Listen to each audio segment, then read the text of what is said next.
Bonjour mesdames, bonjour messieurs, bienvenue à ce grand rendez-vous organisé par la FEPEM au Salon des aides à la personne et de l'emploi à domicile. Grand rendez-vous dont l'intitulé est « Le secteur des particuliers employeurs, le premier kilomètre de l'emploi sur les territoires ». Et pendant que nous allons accueillir nos différents intervenantes et intervenants, qui vont s'installer. Alors, je vais les nommer peut-être. Alors, Pierre-Olivier Ruchenstein, directeur général de la Fédération des particuliers employeurs de France, membre du Conseil économique, social et environnemental. Bienvenue. J'appelle également Stéphane Berger, directeur adjoint de Pôle emploi Île-de-France. Je vous en prie. Isabelle Puech, directrice de l'Observatoire de l'emploi à domicile. Baptiste L'Enfant, délégué général du groupement Domicile et Compétences. Et enfin, Julie Lotel-Deloum, présidente de la fédération de la FEPEM Île-de-France. Voilà. Et pendant que nos invités s'installent, on va projeter un petit film de 2 minutes 30 qui va vous poser un petit peu le sujet, si je puis dire, et qui incarne plutôt bien, je crois, les valeurs que nous défendons à la FEPEM. Évolution démographique, mutation du monde du travail, usage du numérique. Nos modes de vie se transforment, nos domiciles aussi. Les enjeux liés à la santé, à l'autonomie, à l'enfance, se jouent aujourd'hui au domicile. Pour répondre à ces enjeux, l'emploi direct et mandataire doit se déployer dans une relation contractuelle sereine entre particuliers. En qualité d'employeur d'assistant maternel, de garde d'enfants à domicile, d'employé familier ou d'assistant de vie, le particulier devient un créateur d'emploi, responsable, partenaire des politiques publiques nationales et territoriales, un citoyen engagé, partie prenante d'une véritable société civile organisée au service de l'intérêt général. La Fédération des particuliers employeurs de France représente les 3,3 millions de particuliers qui emploient à domicile plus d'1,3 million de salariés. Rappelons-le, les particuliers employeurs ne sont pas des employeurs professionnels. Depuis plus de 70 ans, nous les accompagnons à chaque étape de la relation singulière qu'ils construisent avec leurs salariés, sans but lucratif, et au sein d'un domicile privé. Nous nous engageons à défendre l'universalité de l'emploi à domicile. Nous sommes déterminés à inscrire l'emploi à domicile dans nos engagements 2030, en proposant des réponses solidaires et concrètes en faveur de l'emploi déclaré, en contribuant à la définition des politiques publiques avec le secteur, en apportant, avec nos partenaires, des réponses aux enjeux de prévention des risques et de santé au travail, de professionnalisation et de protection sociale des salariés, en défendant un modèle vertueux qui a pour ambition de construire une société plus responsable, plus contributive et plus inclusive. Nous sommes des femmes et des hommes, salariés et bénévoles, engagés à accompagner les transformations utiles pour tous, à faire de l'emploi à domicile un véritable levier de développement dans les territoires, à faire du domicile le premier espace de citoyenneté. FEPEM, particulier, employeur, citoyen.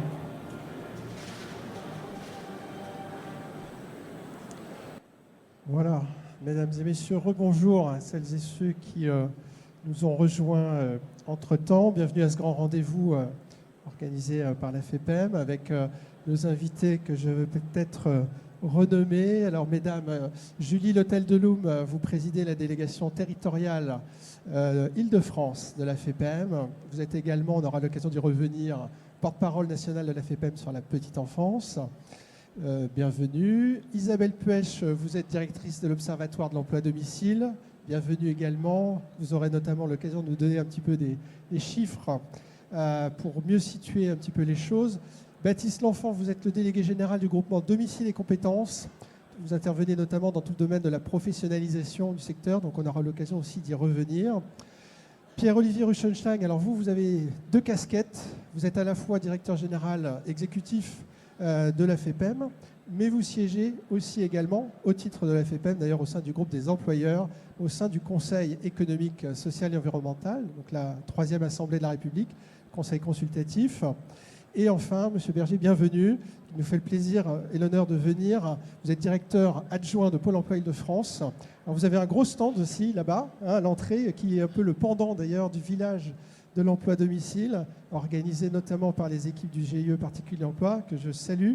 Voilà, Cyril Dufour et toutes ses équipes. Alors, peut-être pour commencer, on est une petite heure ensemble, jusqu'à 15 heures. On va bien sûr ménager un petit temps de questions-réponses, mesdames et messieurs, pour que vous puissiez aussi, j'allais dire, intervenir directement si vous avez des questions, des observations et profiter un peu de ce panel d'intervenants. On est dans le cadre d'une conférence sur la question de l'emploi. Il se trouve, je vais commencer par vous, si vous le voulez bien, Pierre-Olivier Ruchenstein, avec justement votre casquette de membre du CESE. Il y a quelques mois, c'était au mois de janvier, vous avez rapporté un avis du CESE au nom de la commission Travail et Emploi, qui a été adopté d'ailleurs, je crois, à une large majorité, qui s'intitule « Les métiers en tension ». Donc ça, c'était au mois de janvier dernier. Vous avez travaillé d'arrache-pied à réunir un petit peu, je dirais, les différents points de vue des organisations de la société civile qui, rappelons-le, siègent au CESE. C'était une saisine du Premier ministre lui-même, si je ne me trompe pas, à l'époque, Jean Castex, qui avait demandé au CESE de rendre un avis au gouvernement sur cette question-là. Alors, peut-être une vision un petit peu macroéconomique, j'allais dire, parce que dans cet avis, on sait que vous avez rendu un certain nombre de préconisations, et notamment vous invitez en fait les pouvoirs publics, que sont le gouvernement, le Parlement, à s'intéresser un peu à la question des branches. Il y avait une préconisation qu'on avait relevée là-dessus. Est-ce que vous pouvez nous en dire plus? Et puis surtout l'actualité des métiers en tension, qui semble-t-il est encore plus d'actualité qu'il ne l'était quand vous l'avez défendu il y a presque un an maintenant. Alors oui, merci beaucoup. D'abord, bonjour à tous. Effectivement, cet avis sur les métiers en tension, il est arrivé dans un contexte très particulier puisque c'était en sortie de pandémie. Et avant la pandémie, nous étions à 4 métiers sur 10 qui étaient en tension. À la sortie de la pandémie, de manière totalement contre-intuitive, nous étions à 6 métiers sur 10 en tension. Et c'est ce qui a poussé le gouvernement à saisir le Conseil économique environnemental, social et environnemental, pour réfléchir à cette question. Alors, les réponses, elles sont multiples parce que les causes, elles sont multifactorielles. Moi, j'en apporterai peut-être 3 parce qu'il y a 20 préconisations. On n'a pas forcément le temps de passer sur les 20, mais 3 et puis un bonus peut-être pour mon voisin de Pôle emploi. La première réponse, elle concerne des réponses qui sont collectives, qui sont au niveau des branches professionnelles. Parce qu'on a identifié plusieurs secteurs, l'agriculture, l'industrie, même les conventions collectives qui touchaient par exemple tout ce qui était ce qu'on appelle aujourd'hui l'IT, l'intelligence artificielle, Syntec, dite Syntec, qui ne s'appelle pas Syntec mais c'est ce que ça veut dire, les ingénieurs conseils. Et on s'est aperçu que la réponse, elle ne pouvait pas être au niveau des entreprises. Donc la réponse, elle doit être collective, portée par une branche professionnelle, sur les freins qui sont identifiés par branche professionnelle, parce que les freins ne sont pas les mêmes entre l'agriculture, l'industrie. Et puis, évidemment, dans le top 5, parce qu'il faut le citer quand même, et on est aujourd'hui dans le salon de l'emploi à domicile et du particulier employeur, eh bien, il y a dans les 5 métiers les plus tendus en France, les métiers qui sont ceux de la branche professionnelle, de la FEPEM, on va dire, et des organisations syndicales représentatives. Donc, les métiers du particulier employeur font partie du top 5. Et alors, dans les réponses qu'on apporte au niveau de la branche, enfin ce qu'on propose, ce sont souvent des solutions qui ont vocation à travailler sur les freins périphériques à l'emploi. Alors, la première, c'est les questions de mutualisation entre employeurs. Et on pense par exemple aux complémentaires santé, aux surcomplémentaires santé, lorsque l'employeur à titre individuel ne peut pas forcément apporter une réponse, eh bien, sur des réponses, on va dire, périphériques de pouvoir d'achat, mais qui participent activement au pouvoir d'achat, eh bien, il y a des réponses qui sont mutualisées.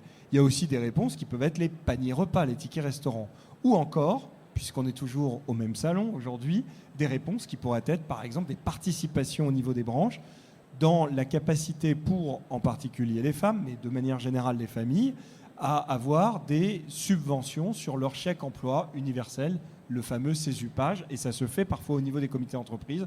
On pourrait l'imaginer de manière généralisée par branche, ce qui favoriserait le soutien des pouvoirs d'achat des ménages.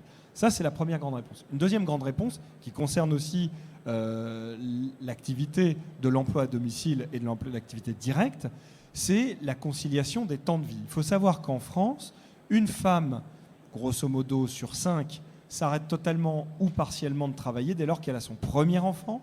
Et à partir du deuxième enfant, on est déjà à, selon les périodes, mais on va dire de manière plus ou moins constante, une femme sur 3 ou 2 femmes sur 3, ça va dépendre des périodes, qui s'arrêtent totalement ou partiellement de travailler parce qu'elles n'arrivent pas à trouver une solution de garde pour ses enfants.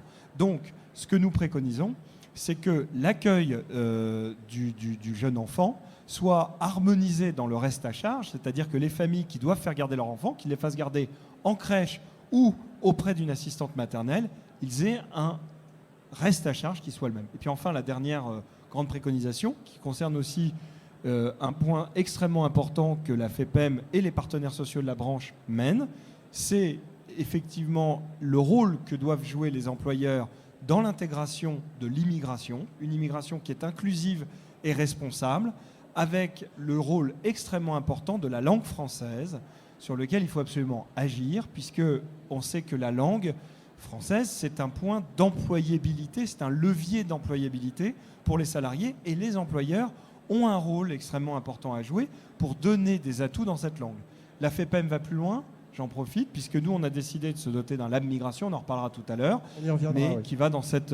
Et puis, un petit, j'avais dit 3 plus un bonus, il y a un travail aussi sur le rapprochement des branches professionnelles avec le fameux fichier ROM, qui doit être fait, c'est une des recommandations de l'avis, pour aller finement dans la définition des métiers. Et typiquement pour notre secteur, le secteur de l'emploi à domicile, il y a beaucoup de choses qui sont très différentes. Et l'essentiel, ce serait de le définir le plus précisément possible pour orienter les demandeurs d'emploi le plus précisément possible. Alors là, je crois que oui, il y a une demande faite directement. Voilà, M. Berger a encore l'occasion de réagir dès maintenant, hein, si vous le souhaitez, allez-y. Hein. L'idée voilà, de cet échange, c'est que ce soit tout à fait libre. Donc si vous souhaitez réagir d'ores et déjà, M. Berger, allez-y, hein, sachant que effectivement, alors, pendant que vous vous préparez voilà, pour, je dirais, notre public, vous avez la liste des intervenants. Effectivement, on parle d'emploi, même de plein emploi, dans le cadre des contributions que la FEPEM souhaite mettre en avant.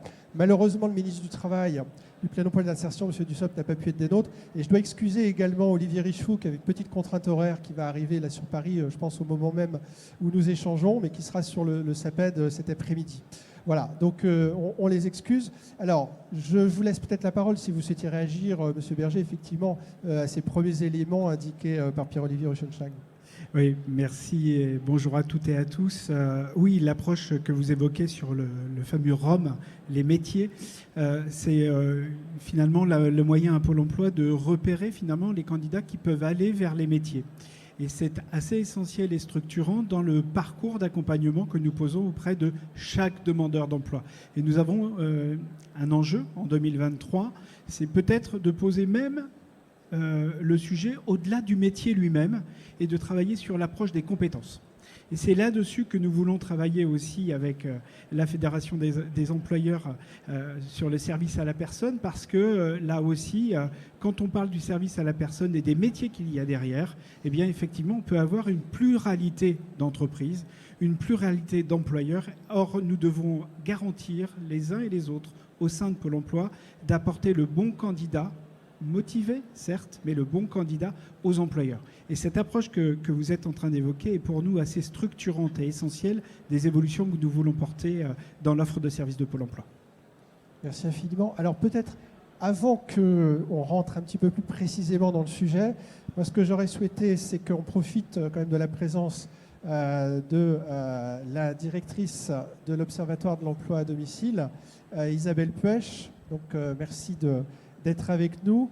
Vous êtes venu, j'allais dire, avec quelques chiffres. Voilà, qu'on va peut-être, si je peux y arriver. Je veux bien, Michael, que tu les projettes Voilà. Bonjour à toutes et à tous. Je crois qu'on y est. Voilà. Oui, alors quelques chiffres pour ceux qui ne les connaissent pas sur le secteur des particuliers employeurs et de l'emploi à domicile. Alors en termes de volume, c'est un secteur très conséquent puisque 1 300 000 salariés travaillent pour des particuliers employeurs. C'est l'équivalent du nombre de salariés dans le secteur du bâtiment et des travaux publics.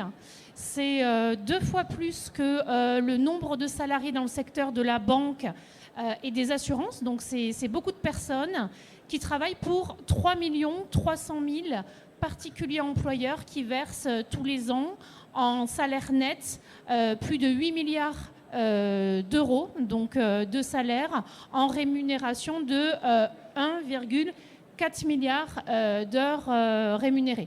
Alors une question peut-être à ce stade de votre propos, Isabelle Pêche. On remarque tout de suite qu'il y a plus d'employeurs que de salariés. Absolument.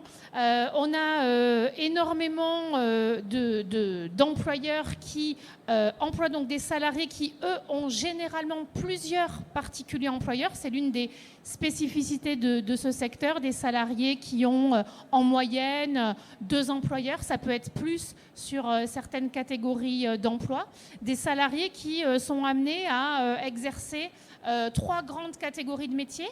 On a des métiers liés à l'accompagnement des personnes en perte d'autonomie, en situation de dépendance ou de handicap, donc des assistantes de vie. On a également dans ce secteur-là des employés familiales qui interviennent par exemple au domicile de couples biactifs pour assurer l'entretien du cadre de vie.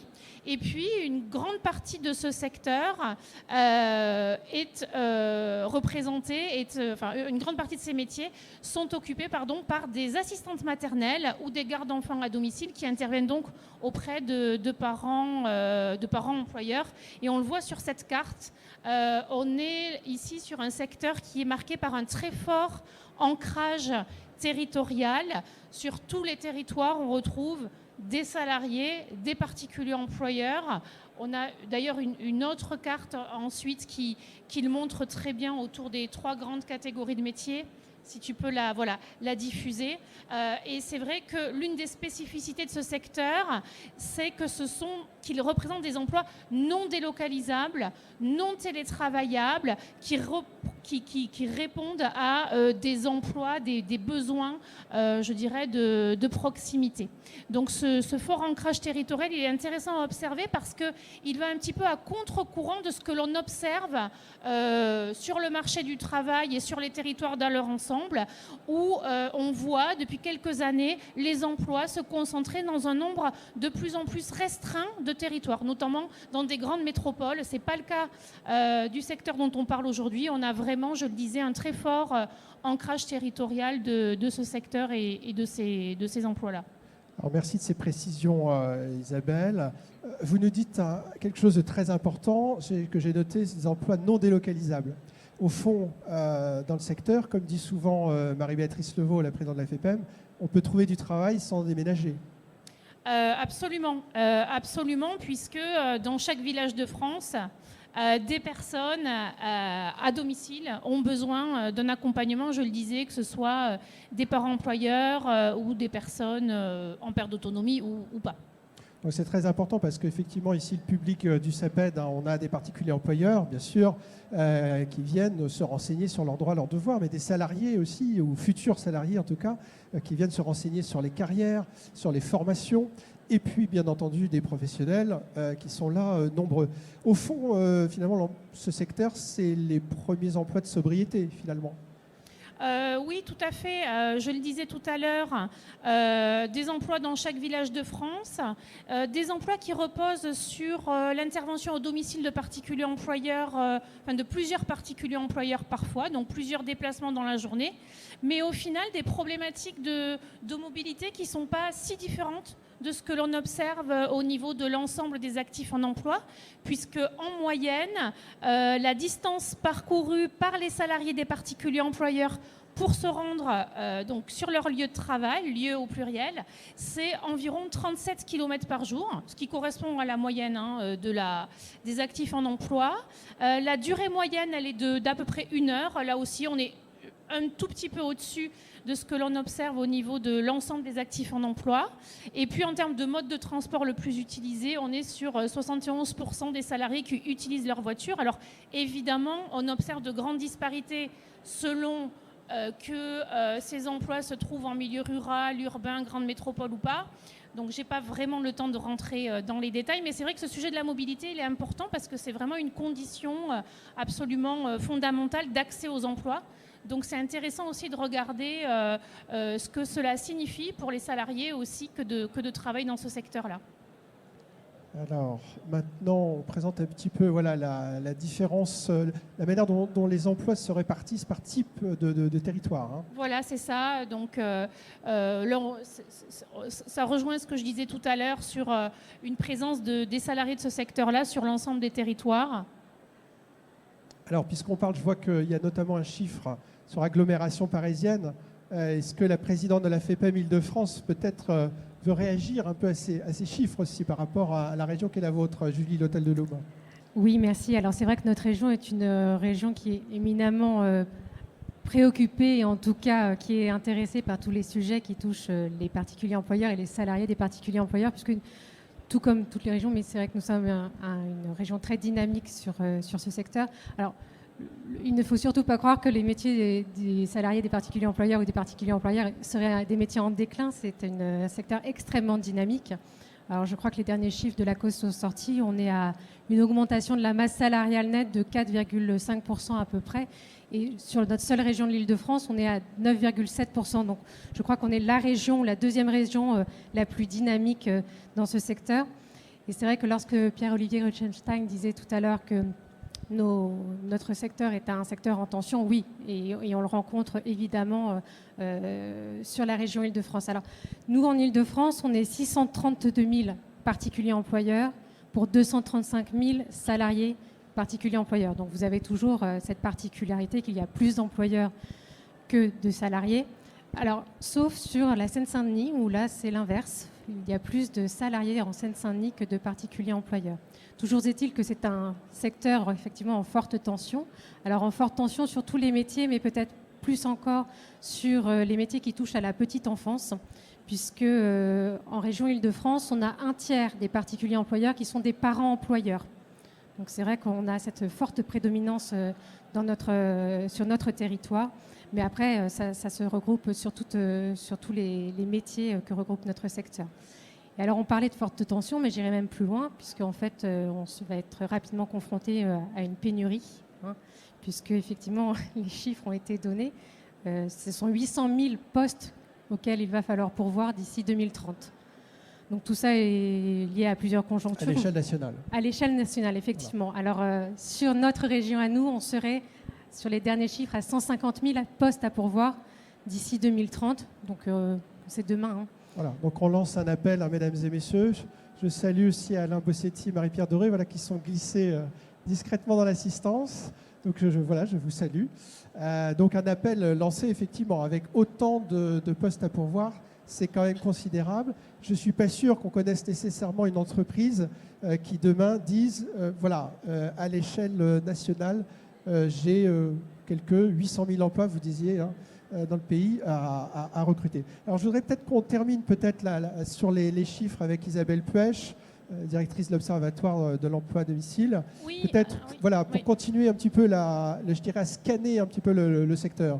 Oui, alors sur les sujets de la mobilité domicile-travail, je le disais tout à l'heure, les salariés des particuliers employeurs interviennent généralement au domicile de plusieurs employeurs. Ils ont donc assez fréquemment des temps morts pendant leur journée de travail. Selon une enquête de l'Observatoire de l'emploi à domicile, 4 salariés de ce secteur sur 10 hors assistante maternelle, ont des temps morts pendant leur journée. C'est l'une des spécificités, je dirais, de l'organisation du travail dans ce secteur-là. Et face à cela, un certain nombre d'aspirations, évidemment, émergent pour ces salariés, enfin venant de ces salariés. Donc on les a interrogés récemment sur ces sujets-là. Ils sont 43% à se dire intéressés par l'accès à un tiers-lieu, c'est-à-dire un endroit où ils peuvent se reposer, retrouver d'autres salariés pendant ces fameux temps morts. Et puis, une part non négligeable se disent aussi intéressés par l'accès à un logement plus près de chez leur employeur. 28% si on considère l'ensemble des salariés, quel que soit l'endroit où ils vivent, mais ce pourcentage est beaucoup plus élevé pour les salariés qui ont à utiliser les transports en commun pour se rendre chez leur particulier employeur.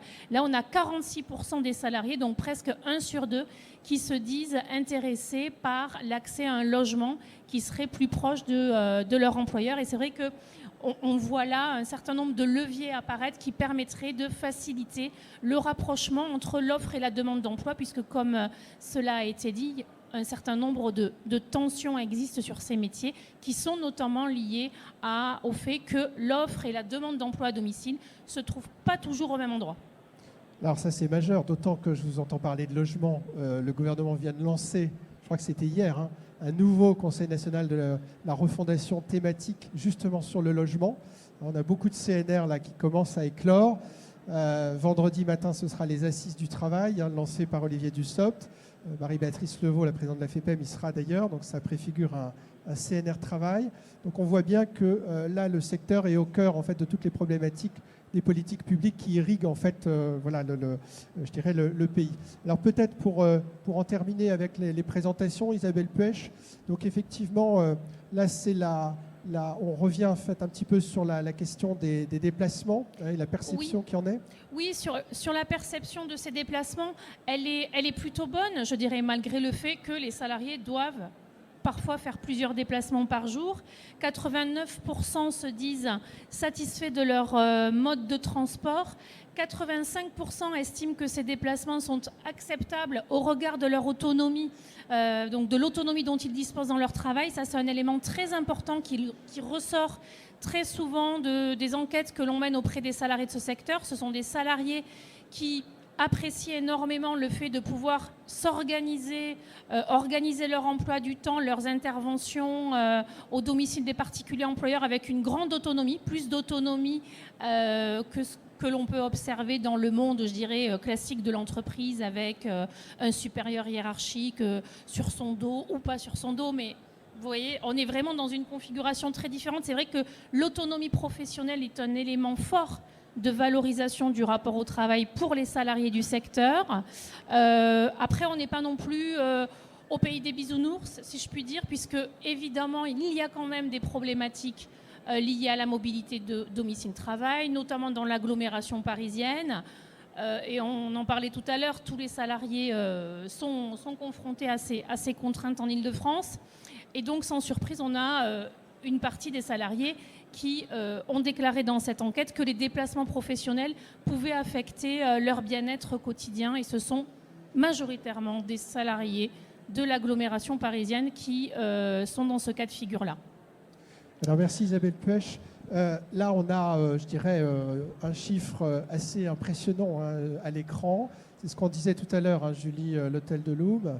Alors rappelez-nous peut-être le chiffre, qu'on l'entende bien quand même à l'échelle de votre région, qui est quand même juste accessoirement la première région en termes de PIB par habitant de l'Union européenne, l'Île-de-France, rappelons-le. Alors sur les 800 000, en région Île-de-France, nous en avons 150 000 à pourvoir. Voilà, donc je crois que là, l'appel a été bien entendu pour celles et ceux qui, ici au salon, le cas échéant, seraient intéressés par le secteur. Alors, il y a un mot tout à l'heure qui a été indiqué, je crois que c'est Pierre-Olivier Ruchenstein qui parlait d'attractivité. L'année 2022 se termine. Elle a été majeure, puisque au 1er janvier, ça a été l'entrée en vigueur d'une nouvelle convention collective nationale, unique, de branche. Donc ça, c'est majeur, c'est pas tous les jours qu'une branche professionnelle se dote d'un nouvel outil comme celui-là. Et puis, accessoirement le lancement au mois de janvier avec Olivier Dussopt, qui était avec la FEPEM sur le campus de l'Université du domicile à Alençon. Cher Baptiste L'Enfant, on y reviendra, pour lancer l'avance immédiate de crédit d'impôt. Aujourd'hui, l'URSSAF estime d'ici la fin de l'année à peu près à 300 000 activations, ce qui est en volume évidemment un chiffre important. Isabelle Pech me dira c'est pas assez, même pas 10% des 3 300 000 employeurs. Donc là, il faut faire fonctionner le bouche à oreille. Alors sur l'attractivité, Pierre-Olivier Ruchenstein, peut-être quelques mots à la fois sur la convention collective et puis l'avance immédiate de crédit d'impôt, c'est majeur. Non mais bien sûr, c'est-à-dire qu'effectivement, les 800 000 emplois à pourvoir vont devoir avoir plusieurs réponses. La première réponse, c'était d'avoir une nouvelle convention collective qui est rentrée en vigueur et qui s'impose dans les relations de travail entre l'employeur et le salarié depuis le 1er janvier de cette année. Et cette convention collective, je parlais de réponse tout à l'heure au niveau des branches, elle est majeure parce qu'elle offre des vraies solutions de pouvoir d'achat pour les salariés et simplifie énormément la vie des employeurs. Les réponses sont les suivantes. La première, c'est sur la professionnalisation. Je ne m'étends pas beaucoup parce que j'ai un peu de teasing, parce que je pense que Baptiste en parlera tout à l'heure beaucoup mieux que moi d'ailleurs, mais quand même avec un point important, c'est que pendant que le salarié est formé, il est défrayé, c'est-à-dire qu'il reçoit l'équivalent d'une rémunération, ce qui lui permet, sans en demander, j'allais dire, l'autorisation à son employeur ou sans que cela pèse sur son employeur, par une voie de mutualisation, que l'ensemble des salariés puissent réellement développer leur employabilité. Ça, c'est fondamental, c'est un mécanisme, j'allais dire, d'automatisation que nous avons souhaité. Aujourd'hui, sauf erreur de ma part, il y a 100 000 départs en formation depuis l'entrée de la nouvelle convention collective, ce qui n'est pas neutre. Le deuxième point qui est absolument essentiel, c'est les activités sociales et culturelles. Alors, s'il y a, j'en fais tomber mes papiers, s'il y a des salariés dans cette salle, du particulier employeur, sachez que vous avez le droit au plus grand comité d'entreprise de France. Il faut le savoir, on parle souvent des comités d'entreprise qui sont dans les différentes grandes entreprises, qui sont importants. Les salariés du particulier employeur ont le droit à des activités sociales et culturelles, c'est-à-dire des réductions pour accéder à des musées, pour accéder au cinéma, pour pouvoir partir en vacances, sur des réductions qui ne sont pas neutres et qui sont organisées par l'ensemble des employeurs, par des voies de cotisation et qui sont mutualisées au niveau de la branche. Il suffit simplement de s'inscrire sur le site internet ASC et vous marquez particulier employeur et vous y avez le droit simplement avec votre numéro de CESU. C'est le plus grand comité d'entreprise de France. Il y a des jeux concours également qui sont extrêmement intéressants sur lesquels vous pouvez participer et qui réellement, à mon sens, sont des mesures de pouvoir d'achat. Il y a enfin des choses qui sont peut-être plus classiques mais très importantes dans notre secteur parce qu'elles sont très ignorées. C'est la prévoyance. Si vous tombez malade, si vous décédez, ce que je ne souhaite pas, vos ayants droit ont le droit à un capital décès. Mais c'est fondamental parce que souvent c'est oublié. C'est-à-dire que ce n'est pas une zone de non-droit, c'est une zone où les salariés ont des droits fondamentaux, dont ceux à l'accès de la prévoyance. Et ce n'est pas lié à l'employeur ou les 2 ou 3 employeurs qui vous emploient. C'est lié à une mutualisation encore de cotisations qui sont payées. Et donc, parce qu'on a le droit de tomber malade, ça fait partie de la vie de tous les secteurs et de tous les salariés, je pense, de France, de Navarre, voire même du monde. On l'a vu récemment à l'occasion d'une pandémie. Eh bien, il y a des mécanismes de filets sociaux qui permettent une réelle indemnisation de votre salaire, j'allais dire moyenné sur ce que vous avez. D'où l'intérêt d'ailleurs, je le souligne, d'être déclaré, parce que quand vous êtes déclaré, eh bien, ça rentre dans votre moyenne, et quand vous avez des accidents de vie, ce qui peut arriver, eh bien, ce mécanisme de sécurité s'enclenche. Il y a également une indemnité de départ en retraite, qui est le 4e point, qui est extrêmement important. C'est quoi l'indemnité de départ en retraite? C'est que vous commencez comme assistante maternelle, puis un jour vous sortez de la branche, puis un jour vous revenez, vous retravaillez dans le milieu de la petite enfance, puis à la fin de votre carrière, vous décidez, en changeant tout ça d'employeur, de devenir assistant de vie. Eh bien, le jour où vous faites valoir vos droits à la retraite, sur la base de toute votre carrière que vous avez faite dans ce secteur, de l'emploi direct à domicile, d'accord, ou mandataire, eh bien, vous bénéficiez d'une mesure de pouvoir d'achat, c'est-à-dire que vous recevez une prime. Et ce n'est pas votre dernier employeur qui paye votre prime de départ en retraite, c'est tous les employeurs qui vous ont toute votre vie professionnelle employée. Et ça, c'est quelque chose qui peut vous aider à partir en retraite. Puis enfin, dispositif qui rentre en application progressivement, qui est la santé au travail. Notre secteur en était exclu. C'est quand même 1,3 million de salariés qui sont concernés et qui, à partir de 2025 c'est demain, rentrent de manière plein et entier, j'allais dire, dans un dispositif de prévention et de santé au travail. C'est absolument essentiel que les salariés voient régulièrement les dispositifs, j'allais dire, de médecine du travail pour pouvoir être suivis, accompagnés et au même titre que tous les salariés. Ça, c'est le premier levier, parce que vous m'avez interrogé sur le levier. Pour moi, c'est les leviers de pouvoir d'achat. Après, il y a 2 autres leviers. Il y a un levier aussi de la pratique. Tout à l'heure, Julie Deloum vous disait, mais écoutez, il y a grosso modo un salarié pour 3 employeurs. La réalité, c'est que dans notre secteur, en moyenne en France, on est à 1,5 fois le SMIC, 1,2, 1,6 selon les métiers. Donc ce sont des secteurs dans lesquels on ne gagne, contrairement à une idée fausse, mais ça vaut le coup de le démentir maintenant, on n'est pas mal rémunéré. On est bien rémunéré. On est bien rémunéré parce que les salariés, finalement, d'une certaine façon, choisissent leur employeur. Parce que le rapport de force, c'est que l'employeur, eh bien, il fait face, on l'a dit tout à l'heure, à une pénurie. Et donc, on a une pratique. Mais il y a une dynamique aussi, c'est-à-dire que la convention collective suit ça. La convention collective, elle rémunère le pied de grille, ce qu'on appelle pied de grille, c'est-à-dire le premier niveau de rémunération dans les grilles de classification, il est systématiquement 1% au-dessus du SMIC. Mais la pratique, c'est qu'on est plutôt à 1,2 à 1,6 fois selon les métiers, selon les régions, au-dessus du SMIC. Donc ce sont des métiers, plus tous les avantages collectifs que je vous ai livrés tout à l'heure, qui sont... Voilà. Dernier point, toujours sur le pouvoir d'achat, à la fois du côté de l'employeur et je terminerai là-dessus, et du salarié. On parle tout à l'heure de crédit d'impôt immédiat.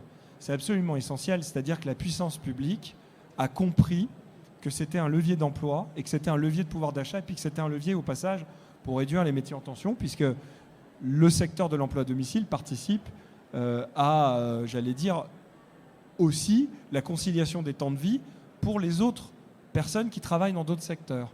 Et ça, c'est très important. Et sur le crédit d'impôt immédiat, il faut avoir en tête qu'aujourd'hui, l'employeur est prélevé d'une somme qui est inférieure à ce que perçoit le salarié. J'en répète, c'est pas facile. L'employeur est prélevé d'une somme qui est inférieure à celle que perçoit le salarié. Pourquoi ? Parce qu'en réalité, l'État, la puissance publique, la CAUS, enfin URSSAF, Caisse nationale désormais, s'occupe de tout.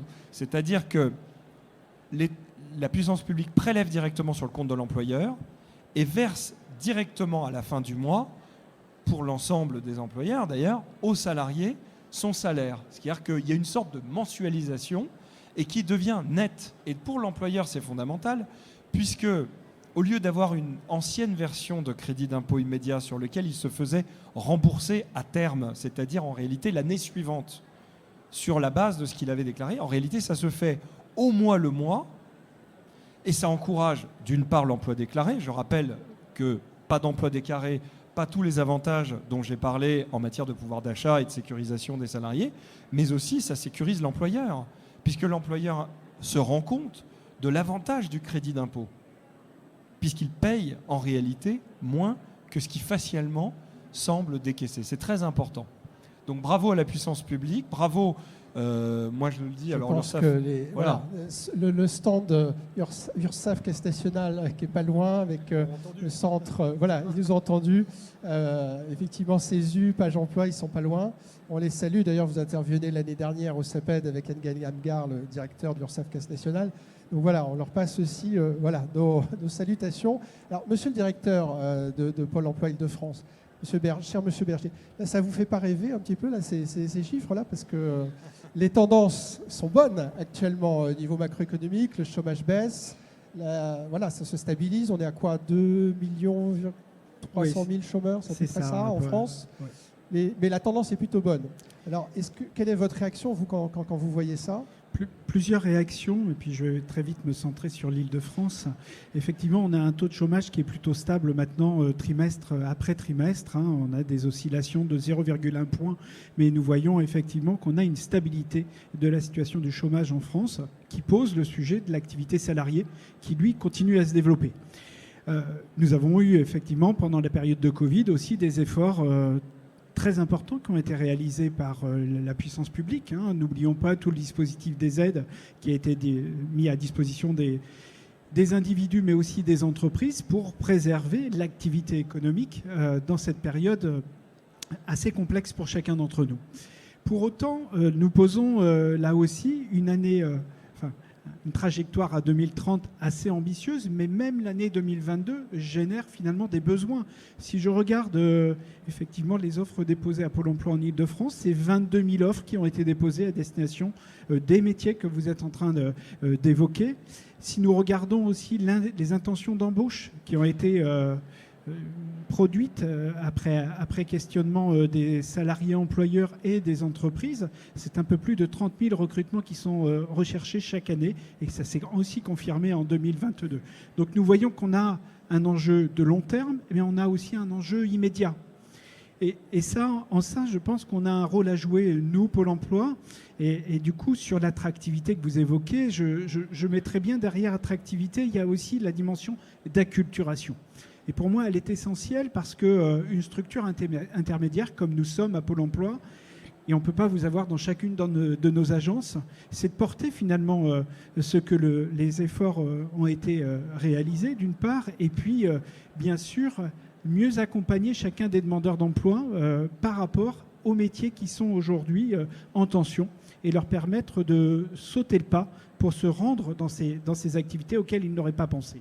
C'est comme vous l'avez évoqué d'ailleurs, lutter contre les idées reçues, mais c'est peut-être aussi, par ce biais-là, montrer les efforts qui sont consentis par la filière.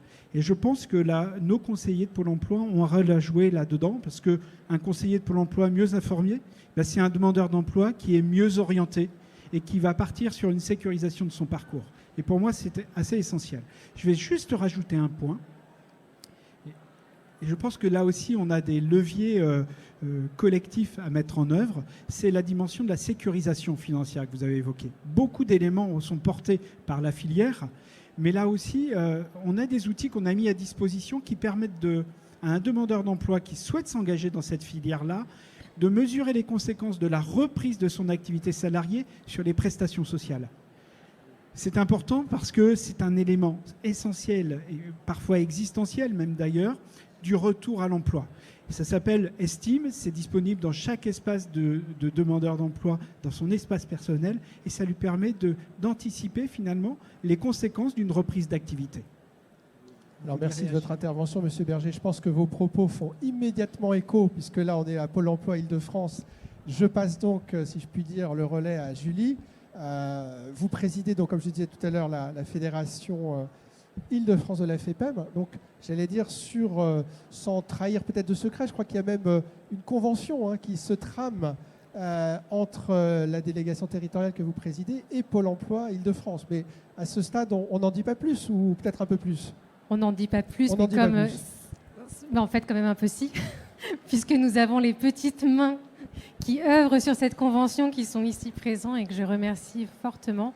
Effectivement, vous parliez d'attractivité, et c'est vrai que nous, sur le terrain, qu'est-ce qu'on a comme clé, comme acteur? Donc, on passe des conventions, on est avec la CAF, vous parliez tout à l'heure des points relais particuliers employeurs, mais c'est vrai que nous avons Pôle emploi, et donc oui, nous œuvrons actuellement pour signer une convention. L'objectif étant effectivement, nous, de pouvoir vous informer plus et de pouvoir vous outiller quant à nos métiers, et puis aussi de permettre une meilleure information des demandeurs d'emploi, puisque effectivement, pour le coup, nous avons des intérêts qui sont tout à fait convergents. Donc oui, une convention est en cours. On parle, Julie Leteldelhomme, de métiers en tension. Vous êtes porte-parole de la FEPEM nationale sur la petite enfance. Aujourd'hui, trouver une assistante maternelle, une garde d'enfants à domicile, c'est compliqué en Île-de-France ? C'est la catastrophe. Non, j'exagère pas, mais c'est vrai que c'est très problématique, puisque de toute façon, non seulement nous avons des besoins qui sont croissants, on l'a vu encore une fois sur les chiffres, alors je disais l'ACOS, mais tout à l'heure vous disiez l'URSSAF, donc sur les derniers chiffres, on a une augmentation du nombre d'heures qui sont déclarées, et on a une augmentation également des employeurs, donc on a une demande toujours plus croissante, et parallèlement, nous avons de moins en moins d'assistantes maternelles.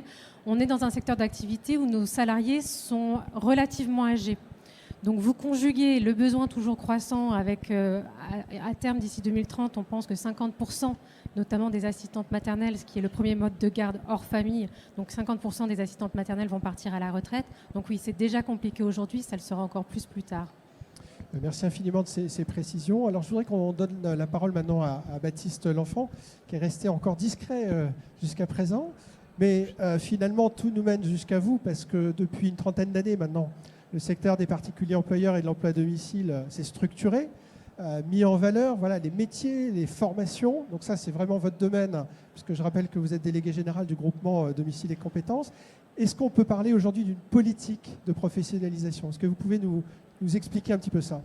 Je crois qu'on peut même parler d'une politique de professionnalisation qui est historique. En fait, elle a démarré effectivement il y a presque une trentaine d'années, mais c'est une politique qui n'a jamais été autant d'actualité face à la question des tensions en emploi, face à la question des enjeux en matière de trajectoire professionnelle dans notre secteur, pour travailler aussi la question de la fidélisation, et c'est évidemment très important.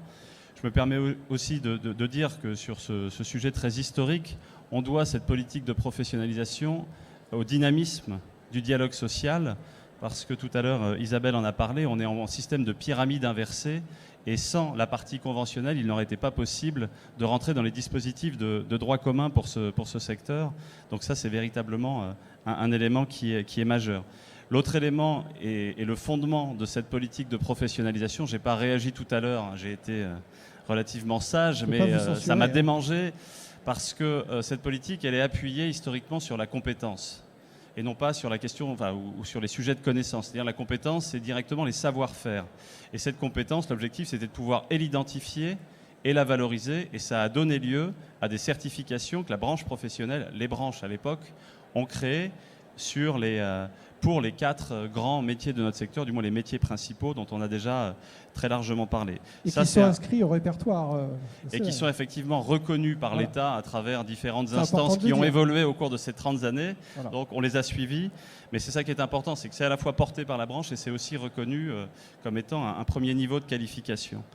Le deuxième élément qui me semble important, puisqu'on a parlé tout à l'heure aussi, et je rebondis toujours sur ce qu'a pu présenter Isabelle, c'est la question de l'accessibilité et de la proximité en matière de formation professionnelle. Quelques exemples concrets, je ne vais pas tous les citer, et ça me permet aussi de rebondir sur les droits sociaux. C'est quand vous rentrez dans ce secteur, dès la première heure travaillée, vous avez quelque part un compteur de formation qui s'active dans le cadre du plan de développement des compétences.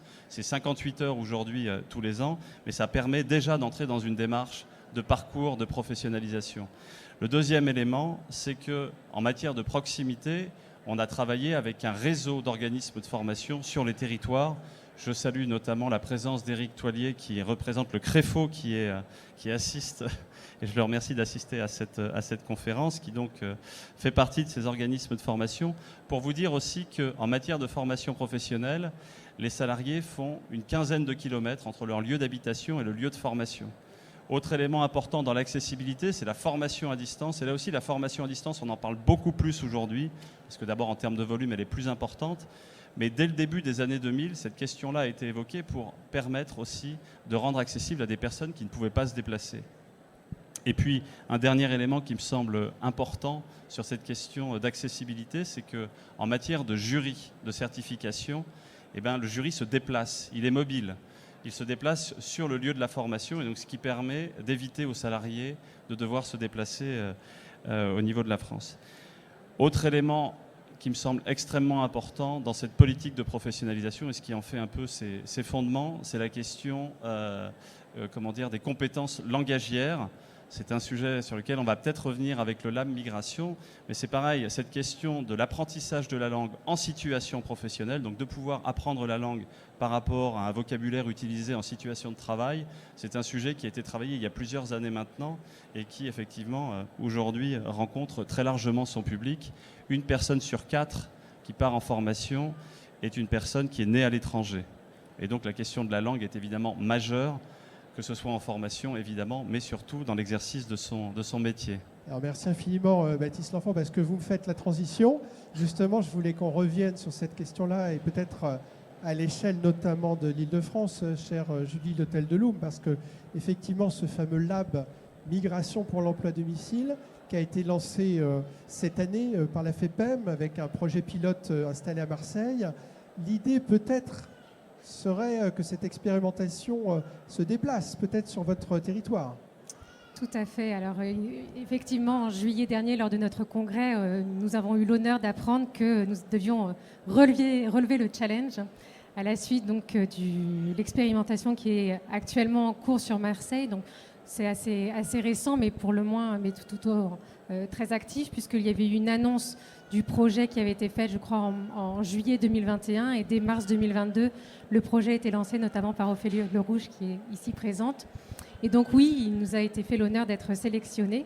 Alors, ça a tout son sens, sans vous assommer de chiffres, mais c'est vrai qu'ils sont assez parlants. Sur le territoire national, il me semble, il y a 10% des salariés qui sont nés à l'étranger. Donc ça, c'est tout secteur confondu sur tout le territoire national. Quand sur notre secteur à nous sommes déjà à 20% de salariés, 19% exactement, qui sont nés à l'étranger. Ça, c'est le territoire national. Maintenant, quand on parle de l'Île-de-France... Là, c'est encore plus. Voilà, c'est ça, exactement. Donc, tout secteur confondu sur l'Île-de-France, on est à 35% de personnes qui sont nées à l'étranger. Et dans notre secteur, on est à 45%. Donc, de toute façon, on ne faisait déjà pas sans eux. Et on fera encore moins sans eux d'ici 2030. Donc, bien évidemment, c'était presque normal que le projet soit maintenant amené en Île-de-France. Oui, donc, en fait, le secteur contribue à inclure en fait, les salariés nés à l'étranger de manière économique, de manière citoyenne. Voilà. C'est économique, citoyen, responsable, humain. Ça a toutes les vertus que l'on pourrait espérer pour un tel projet. Et effectivement, on n'a plus qu'à se relever les manches et on va y travailler. Et je crois même d'ailleurs que l'expérimentation peut fonctionner avec des réfugiés. Je pense par exemple aux Ukrainiens qui peuvent bénéficier de dérogations immédiates dès qu'ils entrent sur le territoire. C'est bien ça? Alors, j'ai Ophélie Le Rouge qui me dit que oui, je peux en parler. Voilà, la directrice du projet. Effectivement, elle a pu entrer en contact avec notamment quelques associations de réfugiés ukrainiens. Et c'est vrai que si on peut en plus œuvrer œuvrer comme on peut au niveau de ce conflit, le projet ne sera encore que plus beau. Alors là, d'ailleurs, ça fait écho, monsieur le directeur, cher Stéphane Berger.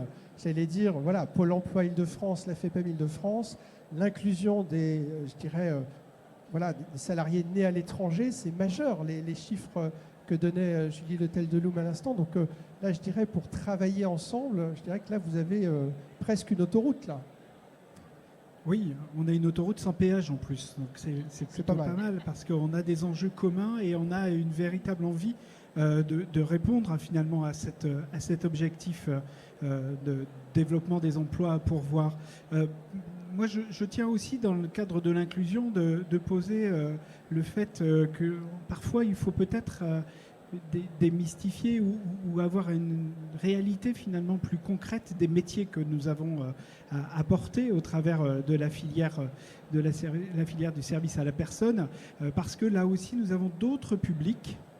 Je pense au public senior, je pense aux publics qui sont en situation de handicap, je pense aux publics qui sont en situation de chômage de longue durée, qui aujourd'hui ont parfois des difficultés plus croissantes à trouver un métier que d'autres.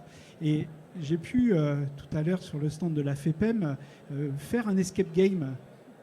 Cet escape game, il est assez intéressant parce que... On vous invite toutes et tous à le faire. Hein. Il y a Cyril Dufour qui est à votre disposition, messieurs, dames. L'escape game, juste à l'entrée, quand vous êtes face à l'entrée, sur le côté droit, à côté du village de l'emploi à domicile. Et cet escape game, il permet évidemment de découvrir que nous avons tous des compétences et qu'elles sont tous souvent transposables dans un certain nombre de métiers. Et en ça, nous redonnons confiance à chacun des individus qui franchissent finalement cet escape game et qui peuvent effectivement mieux construire leur projet de retour à l'emploi. Donc on a, oui, une autoroute sans péage à destination des publics les plus fragiles, qu'ils soient effectivement domiciliés en France ou qu'ils nous viennent de l'étranger. On attend alors les résultats de cette collaboration un petit peu fructueuse. Juste avant de donner un petit peu, parce que l'heure tourne et le temps passe vite, voilà, en si bonne compagnie, avant de donner peut-être le mot de conclusion à Pierre-Olivier Rochenschlag, je voulais juste, Isabelle Puech, directrice de l'Observatoire de l'emploi à domicile, que vous nous expliquiez un peu ce chiffre-là de 800 000, parce que c'est vrai qu'il donne un peu le vertige. un petit peu comment il se décompose, parce qu'il y a les départs en retraite, il y a l'effet vieillissement de la population. Oui, alors en effet, ces 800 000 emplois à pourvoir s'expliquent par deux phénomènes d'ordre démographique. D'abord, la démographie propre au secteur. Comme vous l'avez dit tout à l'heure, les salariés du secteur des particuliers employeurs et de l'emploi à domicile sont des salariés qui sont relativement âgés, plus âgés que le reste de la population en emploi. Donc une part importante de ces salariés va partir à la retraite à l'horizon 2030. C'est la moitié des salariés qui travaillent aujourd'hui dans le secteur qui sera partie à la retraite. Donc déjà, pour maintenir, je dirais, le niveau d'accompagnement à domicile actuel, il faut remplacer la moitié de ces salariés qui sont aujourd'hui en activité. Et puis le deuxième facteur démographique qui contribue à expliquer ce chiffre, c'est le vieillissement de la population, qui a un effet mécanique sur la croissance du nombre de personnes qui ont besoin d'être accompagnées à domicile, donc les personnes âgées. Et donc ces deux phénomènes mis bout à bout expliquent qu'à l'horizon 2030, 800 000 emplois seront à pourvoir dans le secteur. Merci infiniment de cette clarification. Alors je vois qu'il y a Baptiste L'Enfant là, qui veut réagir, allez-y. Juste parce que ça fait une transition parfaite avec ce que le secteur est en train de mettre en place en matière d'apprentissage. Puisque la population salariée vieillit, l'objectif, c'est aussi de pouvoir attirer des jeunes dans notre secteur par rapport aux métiers de sens que sont les métiers du secteur de l'emploi à domicile. Et donc ça, c'est un programme qui doit démarrer au premier trimestre 2023. Et c'est évidemment un programme majeur dans la question des tensions en matière d'emploi pour notre secteur. Sans oublier le reste, évidemment, mais ça, c'est un axe, en tout cas, nouveau et très important de la politique de professionnalisation pour les années à venir. D'accord, donc 100 000 départs en formation l'année dernière. Il y en aura plus cette année, il y aura plus de 100 000. Il y en aura plus cette année, le pari est pris. L'apprentissage bientôt, le lab migration pour l'emploi à domicile bientôt, le cumul activité-retraite sans doute aussi. Pierre-Olivier Ruchenstein, un mot de conclusion peut-être, et puis on va prendre encore quelques minutes s'il y a des questions évidemment de la salle. Oui, écoutez, moi je rebondirais sur ce que vous venez de dire, que Pôle emploi était une autoroute sans péage. On est deux autoroutes, mais qui se rencontrent parce que c'est important de le dire, y compris, je pense, dans la précision terminologique, parce qu'on parle de service à la personne, de filière de service à la personne, et en même temps, tout à l'heure, on a parlé de fichier ROM, la capacité de voir les compétences, mais aussi de voir ce qui appartient, j'allais dire, à des filières qui sont parfois différentes. C'est bien de le rappeler, c'est-à-dire que la FEPEM, les partenaires sociaux du secteur de l'emploi à domicile, c'est de l'emploi direct. Tout ce que je vous ai expliqué sur le pouvoir d'achat des salariés tout à l'heure, c'est parce que c'est de l'emploi direct. Et ça, c'est très important. C'est de la déclaration CESUPAGE, mais il y a une relation d'employeur et de salariés qui se fait sans intermédiaire. Et quand il y a des mandataires qui relèvent toujours de notre branche professionnelle, c'est toujours l'employeur qui est employeur, celui qui est l'employeur à domicile. Et ça, c'est très important parce que, justement, je pense que le cadre d'un salon dont le titre n'est pas neutre, Salon des services à la personne, qui est une filière, et de l'emploi à domicile, qui est une autre filière. Même si bon nombre de salariés travaillent dans les deux filières, ce sont quand même deux filières qui sont distinctes et je pense que c'est important. Moi, le mot de la conclusion, c'est que justement, nous travaillons avec les partenaires sociaux sur ces plateformes de droits sociaux qui sont mutualisées au bénéfice des salariés du secteur et pour une plus ample information. Notre présidente a plusieurs fois rappelé que on parlait de France Emploi, France Emploi à domicile, voilà, qui a souvent parlé récemment de France Emploi Domicile, mais c'est une plateforme qui sera une plateforme évidemment collaborative avec les partenaires majeurs. Et c'est pour ça que je disais que nos autoroutes sans péage, parce que nous n'avons rien à vendre, allaient se rencontrer. Voilà. Ce sera un joli mot de conclusion. Alors, mesdames et messieurs, s'il y a peut-être une ou deux questions parmi vous, évidemment, n'hésitez pas à lever la main, à moins que, je dirais, les exposés de nos intervenantes et intervenants étaient d'une clarté telle que, voilà, tout est dit. Est-ce qu'il y a éventuellement une question ? La première est jamais la plus facile. La deuxième non plus, d'ailleurs, mais je ne vois pas de demande de questions. Très bien, écoutez, on est arrivé à l'issue de ce grand rendez-vous de la FEPEM. Donc, je remercie à nouveau l'équipe du salon, Alain Bossetti, Marie-Pierre Doré et tous leurs collaborateurs. pour ce grand rendez-vous. Merci infiniment Stéphane Berger, directeur de Pôle emploi Île-de-France adjoint, Julie Letel-Deloum, présidente de la Fédération Île-de-France, la FEPEM, Baptiste L'Enfant, délégué général du groupement Domicile et Compétences, Isabelle Puech, directrice de l'Observatoire de l'emploi à domicile, et enfin Pierre-Olivier Ruchenstein, membre du CESE et directeur général exécutif de la FEPEM. Voilà, c'était le grand rendez-vous de la FEPEM. On espère avoir offert quelques perspectives. Et si vous deviez garder, mesdames et messieurs, peut-être juste une chose en tête, c'est ça, 800 000 emplois pour voir d'ici 2030. Le village de l'emploi à domicile avec le GIE, Cyril Dufour et ses équipes vous attendent. Merci beaucoup et bon salon.